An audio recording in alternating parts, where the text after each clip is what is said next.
Hey PC gamers, and welcome back to the PC Gamer Chat Log. I'm Lauren Morton, And hey everyone, I'm Mollie Taylor. and this week Molly and I are bringing on our senior editor, Wes Fenlon, to talk about expansion packs. We kind of just had a big one, right? The Shadow of the Erdtree came out for Elden Ring recently, Yes. and it was very well enjoyed. Lots of people on this team really liked it, and it kind of got us thinking about expansions in general, and like how they kind of rock, actually. Like, expansions are actually very cool and good. We don't get as many of them as we used to, but the ones that we do get, a lot of times, we've had some good successes lately. So we're going to talk about favorite expansions of the recent past and maybe some past as well. Wes has a good long memory, so I trust him to come in here and school us on some things we've forgotten about. But before we do that, Molly, what have you been playing last week? Yeah, so I'm still in the Dawn Trail trenches. Mm-hmm. I haven't quite finished the story yet as we're recording. I'm kind of close. I've been taking it quite slowly. I've also been touching grass a lot, which is not it's not a good trait to have when you're trying to play an MMO, right? So Right. Those are opposite things. yeah, and like a bunch of people I know have finished it now, and I'm like trying to deflect all the spoilers. It's not going well.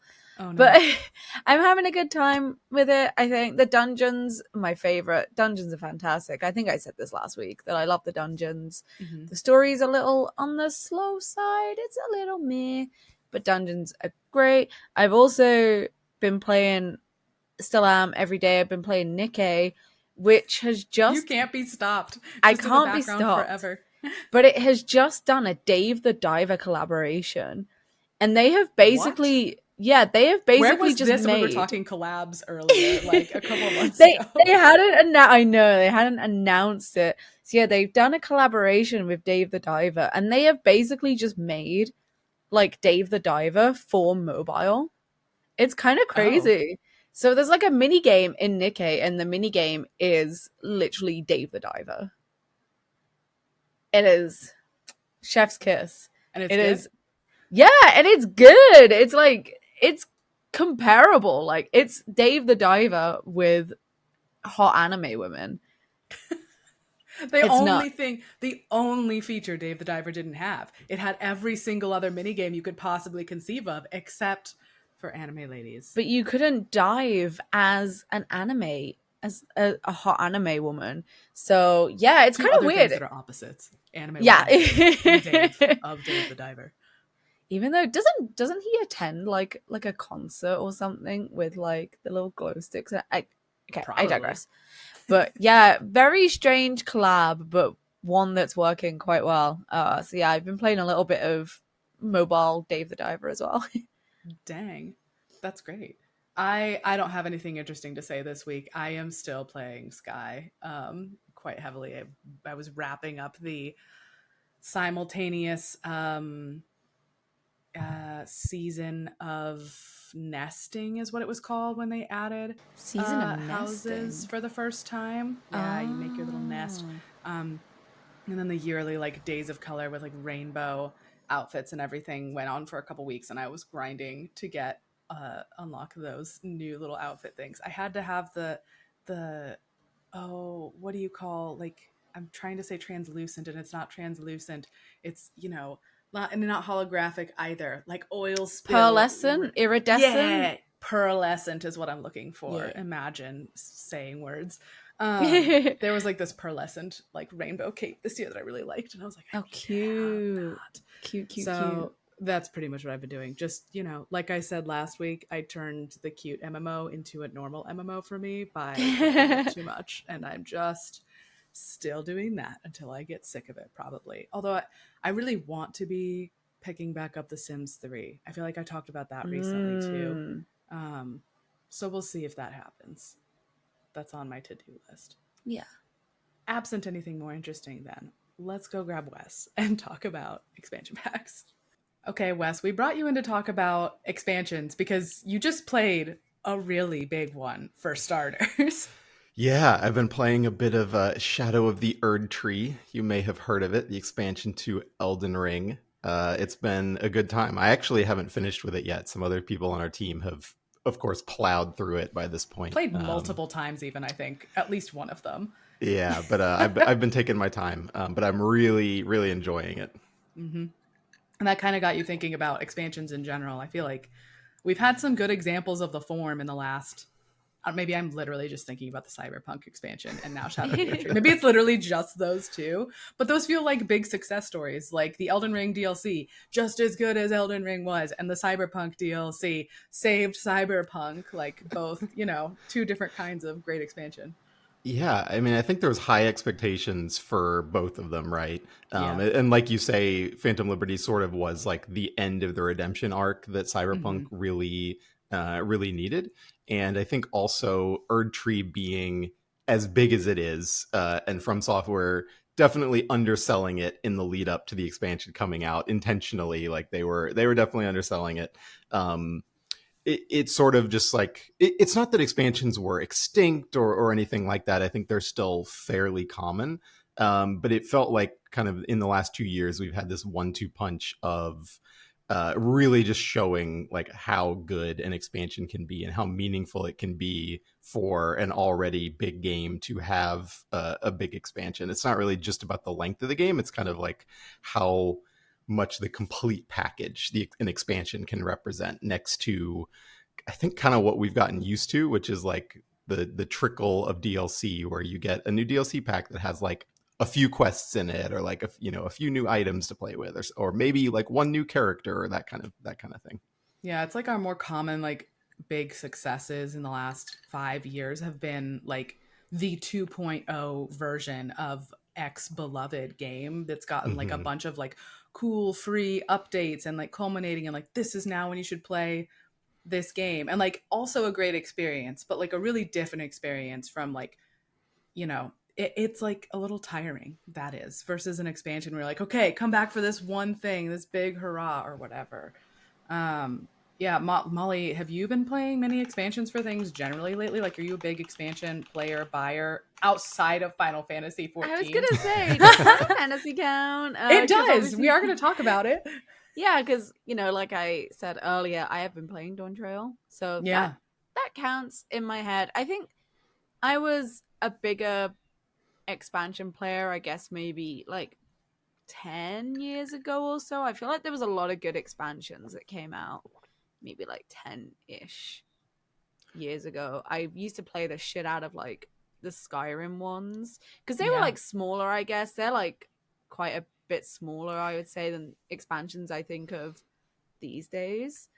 But I played a lot of Burial at Sea as well, which was Bioshock Infinite's Mm-hmm. Mm-hmm. And I think a great expansion doesn't have to be like as big as the original game, right? I think Burial at Sea and Minerva's Den, which was the Bioshock 2 expansion, are good examples of like, okay, if we had a, I don't know, 20-hour campaign or 12-hour campaign or something, can we make a version of that that's like just as good, but is actually like half the length, and it's sort of, I think a really good expansion often recognizes you're playing this after the main game. You've already gone through that entire arc. And what you really want is to experience that arc again, but not have it feel like it's dragged out. And so you can kind of go through that whole journey and ideally get to experience it with some new characters or some new weapons or whatever, some new game mechanics, but you do it in like half the amount of time, or, maybe 2/3 the amount of time, maybe 1/3 the amount of time, different approaches to it. But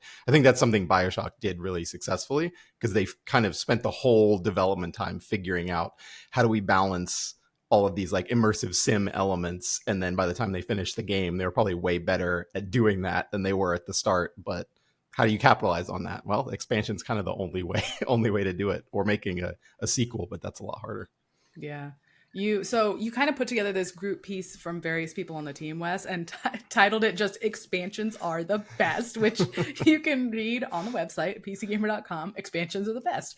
Lots of people chimed in with like different reasons why they rock. What was your like one big chief reason that you advocated for when you were putting that What together? was my favorite one? I think probably my favorite, and this is, I didn't really have time to like fully enumerate this because it would have been a whole article by itself probably. But expansions having, I think, often the best level design Yeah. of anything within a game, right? Mm-hmm. This is like a little bit different, but I think the fact that like John Romero is still making level packs for Doom every once in a while, like he did Sigil and Sigil 2, and like just think about the opportunity that offers you to take something that you literally built decades ago. And John Romero has made a few Doom levels in his life, right? And the fact that he can just go, you know what, I'm going to make a new pack of like 10 new Doom levels or something. I'm sure the level at which he's operating now as a designer is so much more advanced than he was, when he was 24 or however old he was when they were making Doom.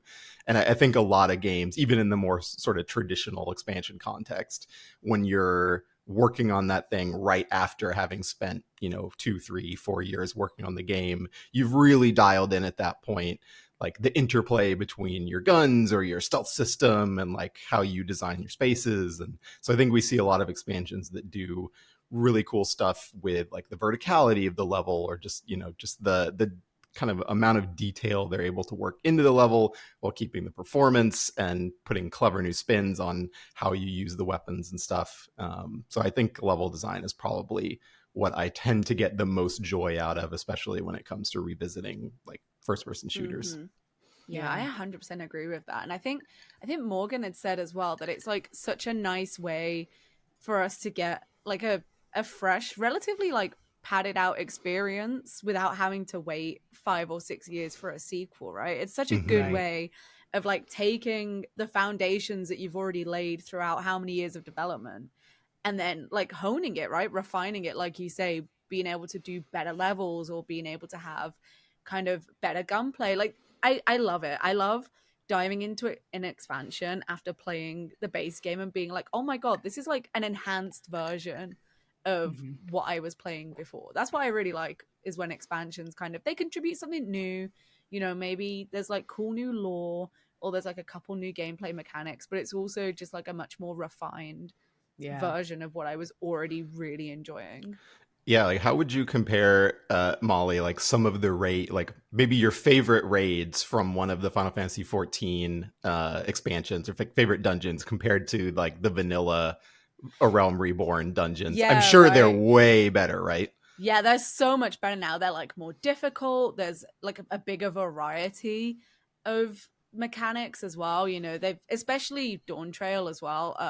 Me and Harvey Randall, the other Final Fantasy 14 enjoyer on the team, we've both been saying like it's the best expansion for content, Mm. because they really know at this point how to use the tool set that they have to create like unique encounters, even though it's like stuff that you've seen before, or they telegraph it in the same way. They've really seemed to have like gotten down the formula for creating really interesting boss encounters with stuff that they've been using for like a decade now. Mm-hmm. It's been really cool. It's been good, this expansion. I really liked Wes. Something that I was going to go back to Elden Ring. It was like a group conversation we were having. I think someone else said it, not you. It might have been Ted Litchfield, another Elden Ring enjoyer.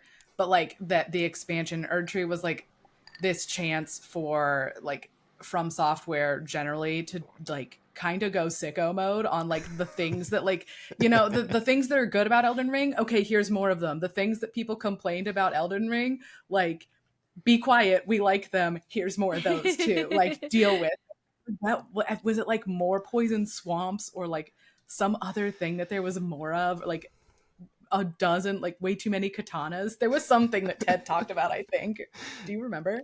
I don't remember exactly, but there are a few versions of. I think katanas is one of them, of like things that some people complain about in the base game, like bleed is too strong or something. And I think they did balance it a little bit, but I think they sort of looked at what either they looked at kind of what some of the meta was and were just like, let's go even harder on that, or Right. they just don't care about that at all, and they're just like, what do we like, this is a thing we Right. think is cool, and they put more of that Yeah. into the game. But I think the larger point there for Shadow of the Erdtree, and this is something you can do with expansions, I think at a different level than you can do with DLC, is just sort of the like, I don't really love using the love letter to fans expression, but like, this is a game that sold 25 million copies. It has taken their studio to a level of success that,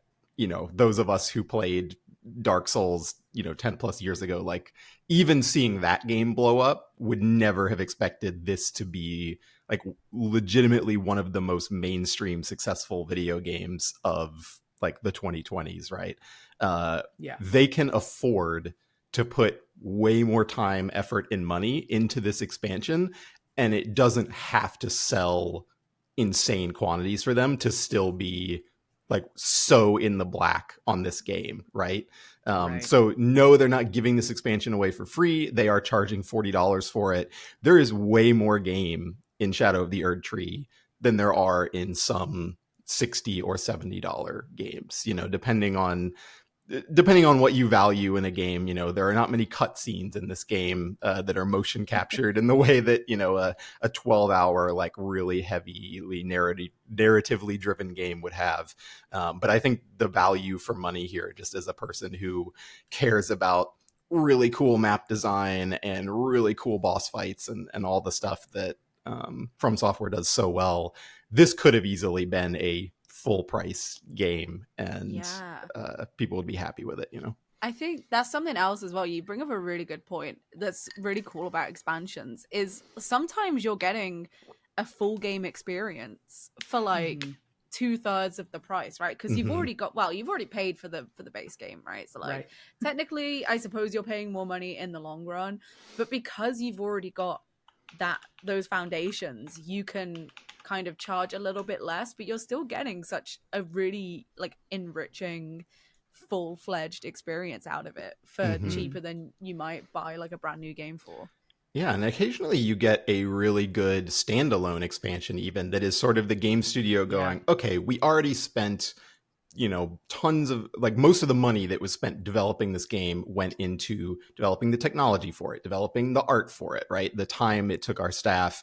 We can reuse some of that stuff. We can now do it twice as fast because we have the experience, and we can make a game that we put out standalone that you don't have to have the base game for. And like, yeah, it's not as big as that original game is, but it's still its own unique experience. Like Halo 3 ODST is one of my favorites. Or I don't think they technically put Halo 3 in the title. I think it was just Halo ODST in the end, but it was gonna be like a DLC expansion for Halo, and Microsoft was like, nah, you got to make this standalone, right? We need a full-fledged like Halo game.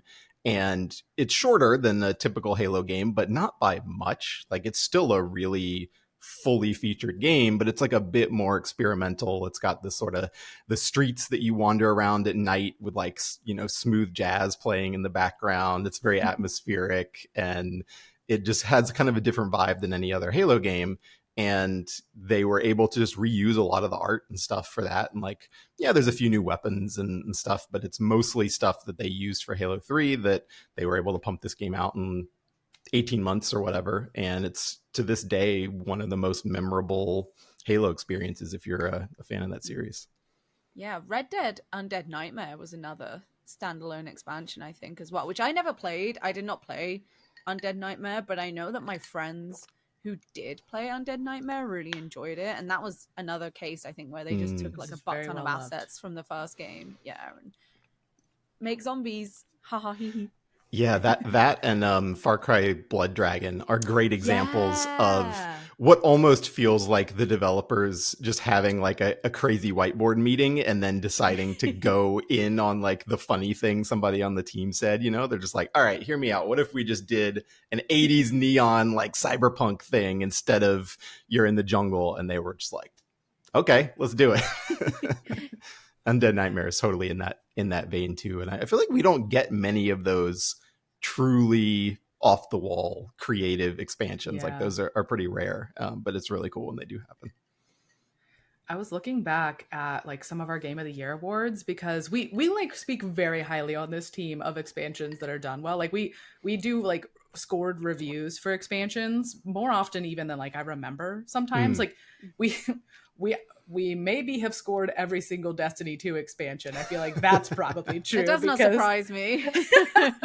And we've definitely scored quite a few expansions for Final Fantasy 14. Those are, of We've course, scored all of them. have we? Well, there you go. Yeah, we do this a lot. And I was looking back at which ones have actually won Game of the Year awards, and uh, Witcher 3: Blood and Wine in 2016, XCOM 2: War of the Chosen in 2017, Final Fantasy 14 Shadowbringers in 2019. Yep. And Phantom Liberty in for Cyberpunk 2027 or 2077 in 2023 were the ones that I found from the last few years. Are there like other really beloved expansions, either from like earlier than that or like in the midst, I guess? There certainly are beloved ones from earlier than that. I don't know if so none of those won like Game of the Year, right? But they won Best Expansion. They won Best Expansion. Yeah, sorry, I did not explain that well. We have a Best Expansion quite a few times depending on how the year shakes out. Not to like get into what this year's Game of the Year is going to be, but what if it's Shadow of the Erdtree? It could happen. But no, I think done that.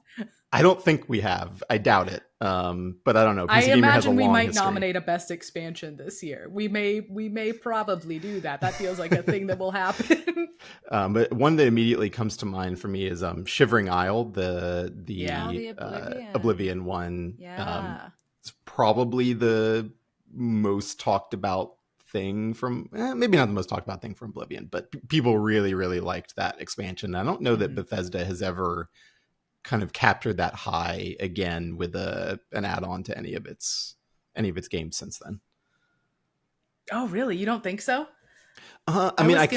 I can't think of an expansion to, not to say that's the best thing they've ever made, period, but like I can't think of anything from Fallout 4 or Skyrim or, I mean, Starfield still is, relatively young, right? But I can't think of any of those games having an expansion that people talked about as much. Even Fallout 3, right?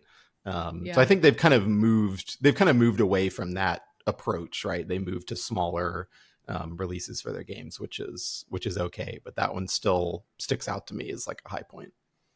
Yeah, it definitely does. I was going to ask us if there are any series where we thought like expansions were just like consistently really beloved or well received, and I was actually going to say Fallout because people really love the Fallout 3 DLCs, the Anchorage one, the whatever Zeta thing where you get captured by aliens, and then the Fallout New Vegas expansions were pretty well liked too. But that's not Bethesda. That doesn't count. Well, I know, fine. But the Fallout 3 ones, people do actually really like. And people like Far Harbor for Fallout 4 too. I don't know that's not Shivering Isles, but I feel like maybe Anchorage is one that people almost like on. I don't know. You could be right. I spent a while embedded in Fallout 3, and it's been like a long time though since I played those, but I felt like they were really well loved at the time. Any other beloved things, Molly, other than your Final Fantasy 14 DLCs?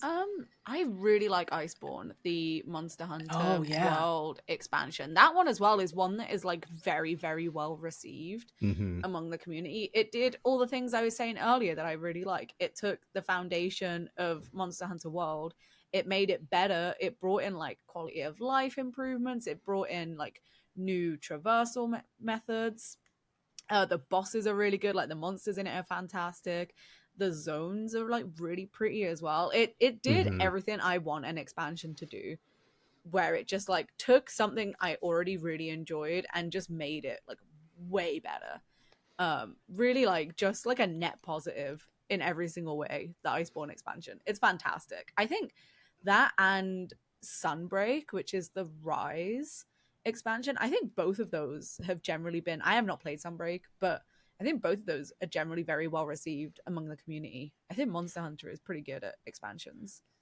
Yeah, those are examples of ones that like, oh, you thought this game had an end game, like psych, the end game is actually, a whole new game basically, right? Yeah.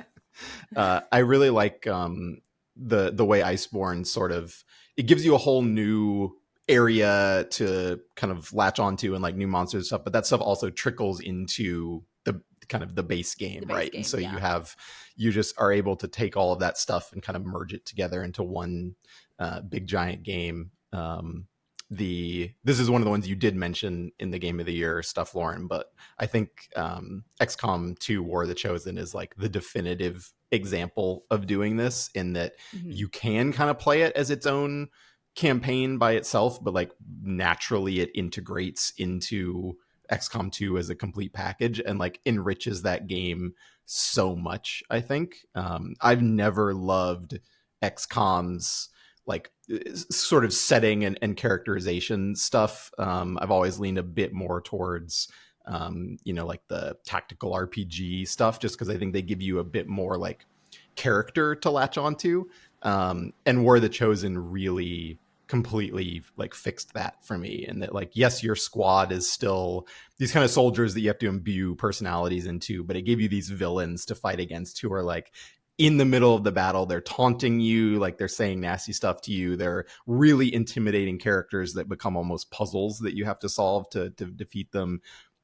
And then you get like your own hero characters that kind of have like skill trees and stuff, so you get a bit more of that just like human personality built into the game, and it adds just so much intensity to those missions that could otherwise become a bit formulaic, culminating in like these big boss battles where you have to take them down. Like that is an incredible expansion that I hope we see more expansions like that down the road, that just like seamlessly fit into a game and just make an already very good game even better.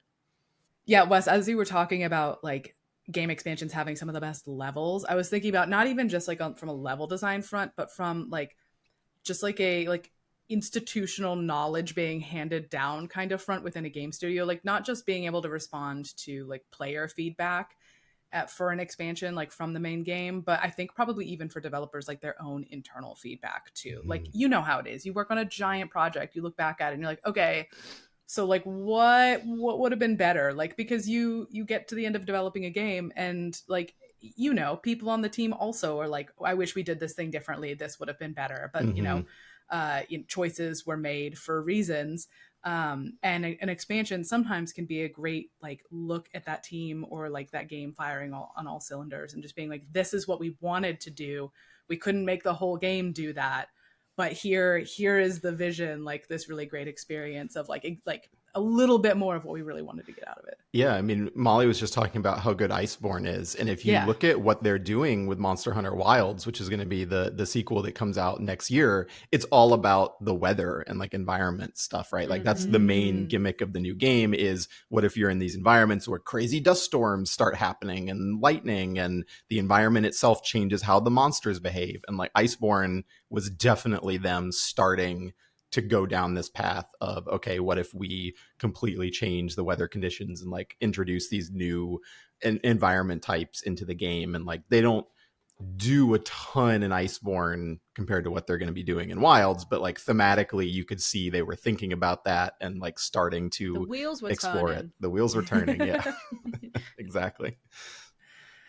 Do you guys like an end cap like epilogue expansion, or a like mid game expansion that's like sideways? I think Phantom Liberty and Erdtree are both sideways, right, Wes? Yeah, Erdtree definitely is. Phantom Liberty, I think, opens up the opportunity for new ending that's like affected by Phantom Liberty. So it's sort of, I think that one's kind of weird in that it can kind of be either. Okay. I guess it doesn't. I mean, okay, I think it is sideways in that it doesn't take place like after the end of Cyberpunk. So I guess it's a bit different, and there are some expansions that literally pick up after the base game ends, right? Because not all video games end quite as like definitively as Cyberpunk does. But it sort of opens up an opportunity to end differently than you would in the base game, which I think is not the case for a lot of expansions that sort of live in their little time capsule bubble, right? Where it's sort of just like, yeah, you can go off and do this thing before you finish the main path. I think I prefer that approach better than I prefer a end of the story campaign, but I don't know. I think it depends what the game is and like how much emotional attachment I have to the characters, and also Yeah. sort of like how done I feel with that world and that setting. I don't know. Yeah. What about you, Molly? I quite like an epilogue. I like Mm. a post. I like being able to like play the base game, but like that was really cool, and then it'd be like, hey, here's what happened next. I don't know. I quite like that, but then I also am kind of a sucker for like maybe an expansion that comes after the base game. So you would play the main game first and then play the expansion, but the expansion's like, here's what was happening Mhm. elsewhere Ooh, while you yeah. were doing this thing. I also really like So expansions. guide and expansion. Yeah. I love stuff like that. Like here's some lore for you. Here's like shit that was going down while you were busy doing this thing. But you don't find out until you've played all of the main game. I love that. I'm such a sucker for Ooh, that. I don't that's know what very you'd call that. specific, but I love that. Yes. Yeah. I don't. This is going way back. I don't know if either of you were Golden Sun players, a little RPG series on the No. Game Boy Advance. But I owned it. so the first game is your very conventional like RPG party, you know, go save the world, and then the second game, I believe the first like half or so of the game, it takes place like concurrently to the original and is basically telling the Ooh. story from like who you thought were the villains' perspective, and it turns out they're just misunderstood. They're not really villains. That's And such then a it JRPG thing to do. and then you get like 60% of the way through that game, and then the original party from the first game joins you, and you have this like megalith party and go on to like actually finish the quest, except it ends in a huge cliffhanger, and then everyone hated the third sequel they did like 10 years later, and you don't want to talk about that. But that was a cool thing at the time. On the PC side, this was something that Valve, I don't know if I would say they pioneered it, but like this was one of the things that really made Half-Life special beyond just the original game being groundbreaking, is they did this series of expansions for the original Half-Life that Gearbox mostly developed. And one of them, or I guess the two big ones, Opposing Force and Blue Shift, are both exactly what you were talking about, Molly, where you're like, all this shit's going down. You saw it through this one character's perspective, Gordon's perspective, but what else was happening? And so in Opposing Force, you play as like one of the soldiers who's invading Black Mesa, who are like, you know, to you, they're the bad guys, right? They're just like, they're trying to kind of clean up, and you are collateral damage, but then you get to play as one of those guys and see things from a different perspective. And yeah, I think that's a really fun way to do an expansion too. Yeah. I was gonna say that I like mid-game expansions best. Like, I feel like I like the side adventure thing, but now I'm sitting here and thinking about it, and I'm specifically thinking about Dragon Age in my head right now, and I'm thinking about Trespasser for Inquisition, which is like definitely like just like story capping DLC, and I'm like thinking about Awakening, Dragon Age Origins Awakening, which was like also a great like after the adventure type thing. And then I'm thinking about the experience of like other DLCs for Dragon Age Origins. And what would happen is if you didn't have them, there was like an NPC in your party camp that would be there hanging out, and you could like start a conversation. And then in that conversation, it's like, oh, you don't have this content. Like you should go buy it, which like is not, I don't think it's their fault. Like that just like screams EA, right? But I was thinking about like having that happen and be like, you don't have this. Here's half of a conversation with an NPC that you can't access unless you pay for the DLC. I'm like, you know what? Never mind. Mid-game expansions are bad, actually. when Mass Effect 3 came out, everyone was talking about how the character Javik, I believe is how you pronounce his name, was like almost integral to the story, because he's like from this ancient race who was around when like all of the lore shit was happening, and he's like constantly like commenting on stuff, but it costs like, I don't know, 10 or 15 bucks to buy him on top of the base game. And I was so annoyed. And like, it was at launch, right? And this was kind of, this was at the time where doing like launch game DLC was not a normal day one DLC. Not a that normal was a rallying thing. Cry. It was controversial. And I was like, fuck that. I am not paying for like, this guy should be in the game, and I'm not giving them an extra 15 bucks or whatever, you know, 10 bucks for this character. So I'd never played Mass Effect 3 with him in my party, and I probably would have enjoyed it a little bit more if I had, but just on principle, I was just like, no. So BioWare unfortunately has a bit of a bad history with that. Yeah. I'm sure there were people making those games who did not want to do it that Also way. thought it sucked, but But for the most part, I think expansions have avoided that sort of the feeling of, you've lost something from the base game in order for it to exist. That was a big conversation for a while, though. You're totally right. Like, yeah, the day one DLC was a thing that people said. Like, nobody wanted day one DLC. They were really mad if it existed because, yeah, why isn't it in the game? And like, fair complaint, right? Kind of like, even though we know even some really great DLCs that we enjoy now, like development for those doesn't start when on the day that the game launches. Like, those are being developed concurrently because this is how these things work. But some of them feel better, some of them feel worse. I think there might have been a couple examples during that time that like felt really bad, and that's sort of how we wound up in that like people being angry about it phase. And our standards change for it over time, right? Yes. Like the longer some bad stuff happens, the more it sort of feels like the new normal, and we don't necessarily complain about it. I don't think people tend to complain much about like season passes anymore as a concept for games. I mean, not that everybody loves them, but it's sort of like taken for granted that is a thing some studios are going to do, and you can either buy it or not buy it.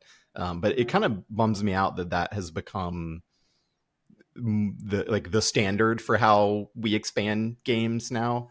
Of course, expansions are still around, but I don't like the idea of a single player game like trying to hold on to me for like 8 months or whatever, like that, or a year that a season pass lasts. I think one of the other things I mentioned about expansions in the group piece we did is like, I love that it's just a standalone thing, even if it's attached to the main game. Like as a release, it is a piece of a game or an entire game that you can go in and you can play it, you can revisit the experience you had before, and then you can be done with it and you can move on with your life and do something else, right? I don't want like this drip feed of new stuff to keep me coming back to a game over and over and over again when it's a single player game. And there are exceptions to this where it does make sense, but yeah. Final Fantasy 15 did that. They did like episodes for different like the different characters like in the main cast, and then I think they did one for like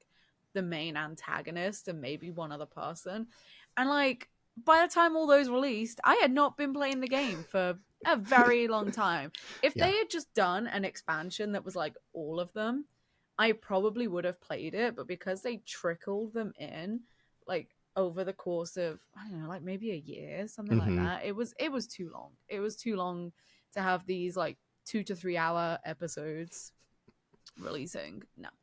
And sometimes there can be a fun element of that where, okay, these things were released after the game that are small, but they do add up to where if you decide I'm going to replay this game, or you're coming to it just 5 years later, you didn't play when it came out, it's cool to have all that extra stuff in the game, right? But I think generally it's going to be better if all of that stuff was designed as a complete experience that you can either as a new player just have this, this wealth of new stuff that was all put together and considered, or as a returning player, you get that kind of, you get a new arc, right? Rather than just sort of these little bits of things that are new.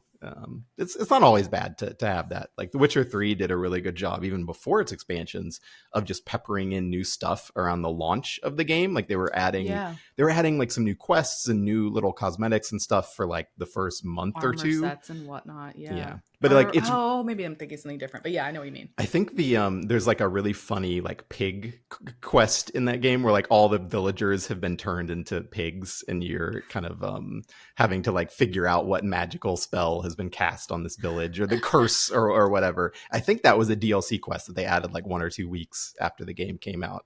But that was such a big game and such an event game that most of us were playing it for a month or two after it came out, right? So they could kind of get away with it in that case. But I think there's a lot of cases, like you were saying, Molly, with Final Fantasy 15, where it didn't quite work, and the timescale was just too long.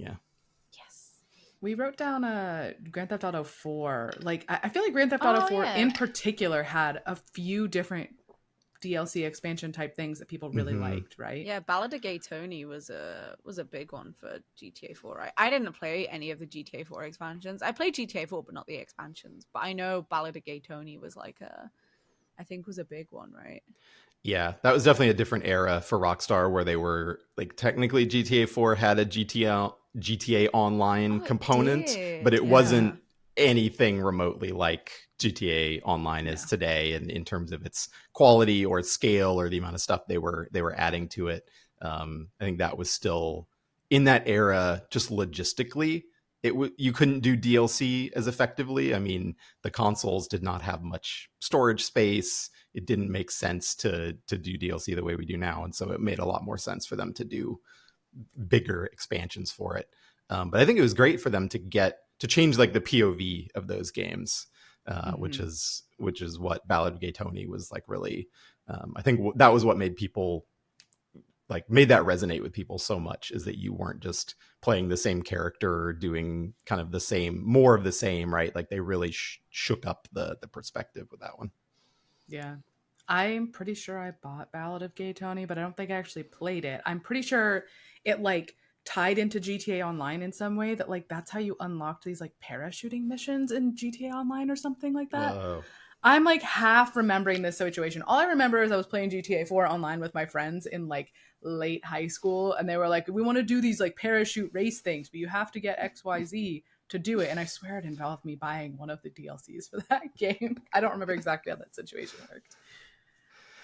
Yeah, there's an interesting like technical aspect to expansion versus DLC, right? Where one of the reasons I think expansions were so great for so long and were like the de facto way to expand a game was you couldn't do DLC in the way we do it today. You Right. couldn't just have this little, just like, oh yeah, let's make everybody download like a gig or two or a few hundred megabytes. Like that was a much bigger deal at one point. And so you needed to put the expansion in a box, basically. Yeah, it's going on a CD and on a shelf, so it's got to be a whole freaking thing. Got to be a whole freaking thing. Another like sort of less PC example of this that maybe you have opinions about, Molly, is fighting game expansions. Back in the day for Street Fighter, especially, and other Capcom games, they would release many versions of these fighting games that were basically the equivalent of an expansion, right? There would be the only way they could expand on it, because they were arcade driven, is like, well, we got to make a new arcade board and we got to make it significant enough for people to want to, arcades to buy this new game that costs $5,000 or whatever they sold an arcade cabinet for, right? So it's like, we got to put 4 or 6 or 8 new characters in there. We got to give everybody like a new super and all of that stuff. And now fighting games are, I think, almost exclusively on the drip feed method, right? Where like you have a season of new characters. I don't think we're going to ever see go ahead. We've just had like the first generation of fighting games to not have an arcade release as well. Street Fighter 6 didn't release in arcades, and Tekken 8 didn't release in arcades. Man, end of an era. End of an era, yeah. It's funny, like, I was thinking more about, like, JRPGs back in the day, especially, like, Square Enix JRPGs. You would have, and, like, they never made their way over to Europe. You would always have, like, the base game, which would make its way over to Europe, and then Japan would always get, like, the international version, the final mix, where it was, like, they would re-release the game, right, with like quality of life features, general enhancements. There would maybe be some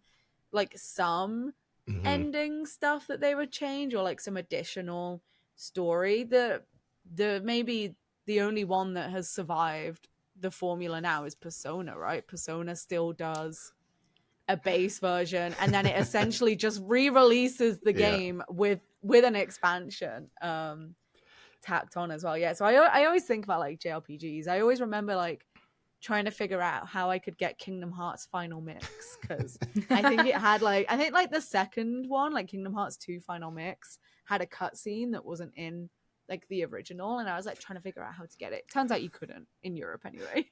There was also a very confusing history around those games where sometimes they would release it in Japan, 10 months later they would release the definitive edition, the expanded edition, and then that's the one that would get localized. But it Yeah. wouldn't get localized under the name of, you know, Zodiac Job System or whatever like Final Fantasy 12 had. I don't think that version was one that came west. But yeah, they would have weird cases where it's like, oh yeah, the American version is actually the expanded version that they got in Japan, and like Japanese consumers just had to buy it twice because they really punish their biggest fans over there. Like they milk them for all they're worth.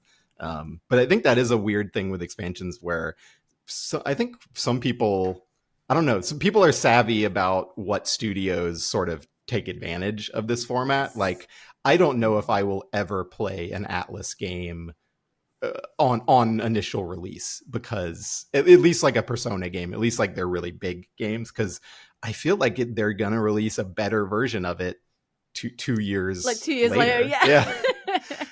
And I actually kind of felt the same about CD Projekt with the initial Witcher games. Like, I played Witcher 3 on release, and that one, it had like a few issues at launch, but like they pretty much nailed that one. But the Witcher 1 and 2 were both famous for releasing in pretty, not dire straits, but like they had a lot of issues. CD Projekt was a much smaller developer back then, trying to kind of punch above their weight.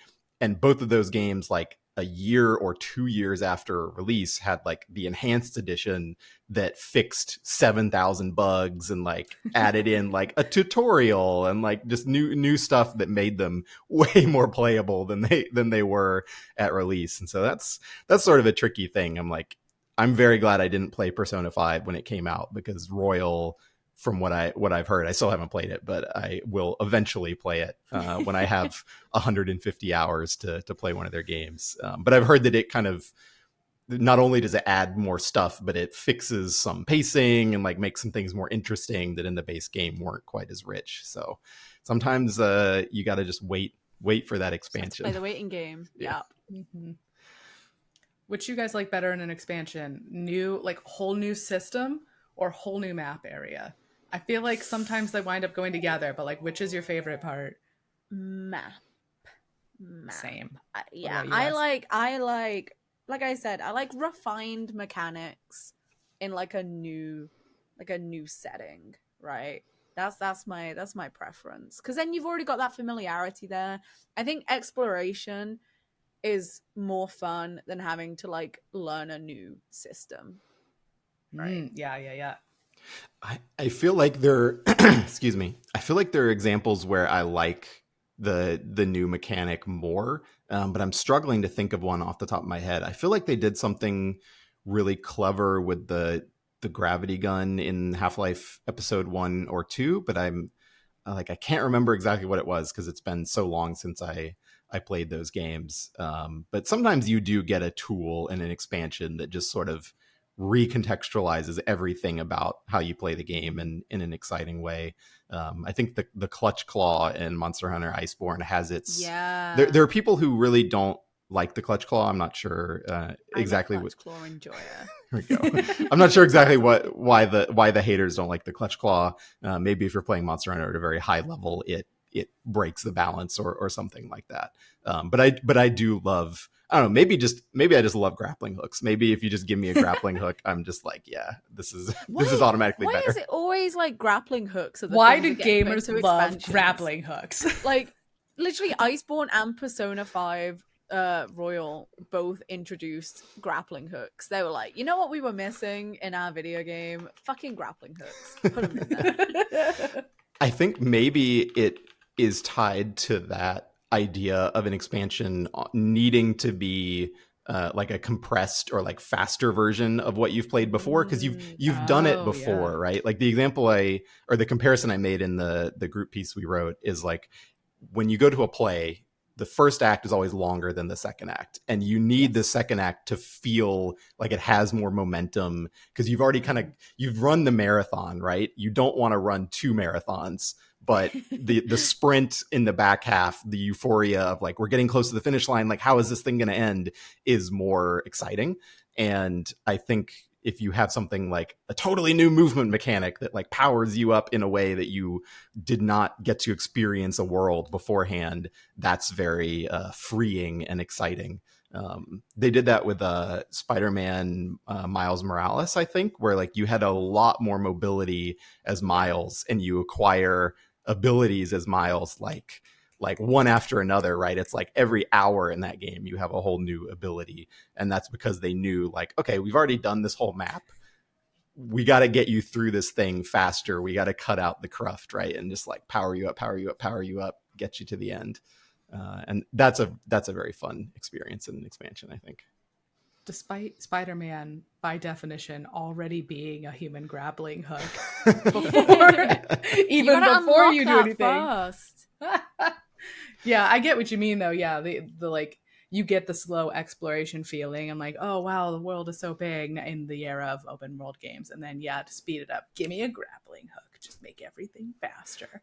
Yeah. So something that I think board games actually do quite well a lot of times is those expansions will often just integrate into a base game and give you really new ways, new mechanics that just layer on a lot of complexity and a lot more. They layer on a lot more like decision making moment to moment, where you might have sort of had some lulls in the game design.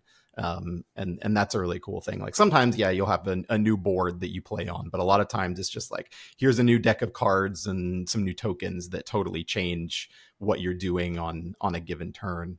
And that's something we're getting to experience more on PC, because a lot of board games have like successful digital versions now. Right. Shout out to Wingspan, one of my favorites. They put Nectar in the game and it changes everything. Do you guys have any other shout outs for like big favorites that you want to mention before I give you guys a little expansions quiz? We already talked about it, but big up Shadowbringers for being the best Final Fantasy 14 expansion. It is mwah, mwah, chef's kiss. Still my favorite to this date. Street Fighter 3 Third Strike, aka the only version of Street Fighter 3 anyone plays ever played. Ever played. That game was sort of I don't know if it was an infamous flop when it came out, but it really struggled, and they put so much money and so much just art love into that game, and then it was basically a disaster, and they had to release, is it 3 versions of it? There's Street Fighter 3, there's Second Impact, I think there's a Second Impact and Third Strike, I think that's it, unless there's one more in there. But yeah, Street Fighter 3 Third Strike, one of the goats. I think it's going to be at Evo this year, so I'm excited. It is, yes. Yeah, it is going to be Evo. Great game. Shout out to Dragon Age 2, which was also supposed to be a Dragon Age Origins expansion, and whoops, became Dragon Age 2 instead. Regardless of whatever your opinions about Dragon Age 2 are. Well, you must like it if you're giving it a shout out. I do, actually. I really love Dragon Age Origins 2. Or Dragon Age 2. It's PC Gamer canon to love Dragon Age 2. It is, and you have to fight about it every time. And the review score for it specifically is the sticking point. And speaking of which, that is what I'm quizzing you guys on. Is I'm going to give you 3 expansions that we've reviewed and 3 different scores. See if you can match which ones go with which. I was going to have you put them in order, but I think giving you the scores and seeing if you can puzzle out which they belong with is better. Okay. We've got The Witcher 3 Hearts of Stone, Final Fantasy 14 Endwalker, Mass Effect 3 The Citadel, and the scores you have are 82, 89, and 90. Okay. All pretty well-liked expansions. I have a feeling I have seen the Endwalker. Don't ask me why. I have seen the Endwalker review so many times. I think because I link it to like a lot of our writing, right? So I link it to like a lot of my Final Fantasy 14 writing. Emma's Lalafell is like front and center. The review is by Oscar, I believe, but it's like Emma's Lalafell is front and center. I am pretty sure we gave Endwalker a 90. I am like damn near like as soon as Lauren said Endwalker, my first thought was I'm pretty sure that's the highest. That is the highest. Is Hearts of Stone the 82 that feels low, but it didn't blow people away at the time. And I have not then played Hearts of Stone. it could be either the 82 or 89. That's definitely a toss up. But I'm gonna What say was the other one? Citadel. The Citadel from Mass Effect 3. For Mass Effect Ooh. 3. That's the one that includes like the kind of the real ending for Mass Effect 3, right? And I don't mean it's like the emotional ending where you have your like pal around moment, right? But the buzz around that game was so negative at the time. Yeah. Did it do a good job? Because I have not finished Mass Effect 3 yet. I say as if it's not been like over 10 years since that game came out. Okay, I'm gonna go Citadel is the 82. You think Citadel's the 82 and Hearts of Stone is The 89. I'm I'm flip flopping here, but that's what I'm gonna go with it. I'm gonna go with it. Ooh, I trust you. Okay. Okay, I got you guys good actually on this because Wes, you had the right feeling at first. The Witcher 3 Hearts of Stone was the 82. We reviewed Blood and Wine very highly. That was a 90 something. That's what I was Hearts trying of to Stone, think was what would it be in comparison to Blood and Wine? Yep.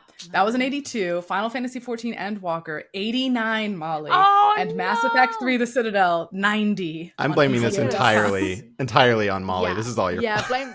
I jumped the gun. I fully jumped. I could have sworn we gave Endwalker a 90. Damn. You accurately described what the review looks like on the website. There is a I've waterfall seen it at the so top, many and Oscar times. did indeed review it. Like, you were 100% right on both of those facts. Just not That's the an actual 89. score that we gave it. Damn. Those would Yep, be interesting yep. numbers to revisit and see if they feel the same way. I think maybe there's a bit more love for Hearts of Stone now than there was at the time. Yeah. I mean, I think that's still a picked up good some score love from us, from and I Blood think and Wine. people liked it Yeah. for sure, right? But like it wasn't nearly as big as Blood and Wine. I think Blood and Wine delivered what people sort of were expecting out of a Witcher 3 expansion. But in hindsight, I think there's probably a lot of really good stuff in Hearts of Stone too. But yeah, dang. Yeah. Citadel.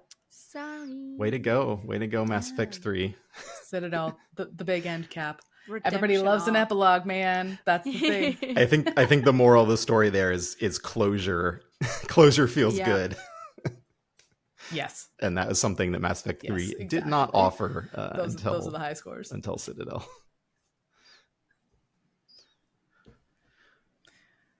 Well, thank you, Wes, for coming on to hash out some expansion thoughts with us. Yes. You can, of course, read the piece that Wes put together with the team on expansions. Expansions are the best on PCGamer.com, as well as several of these different expansion reviews that we've talked about. Those are on the website as well, along with all of our usual news, reviews, opinions, guides, all that great stuff from the team. And as usual, you'll also be able to talk with Molly and I about this week's episode on forums.pcgamer.com. Stay tuned. Guys, Stay tuned us. for the Shadow of the Erdtree Game of the Year debate at the end of this year. Yeah. We'll be there. Thank you. Bye. Bye.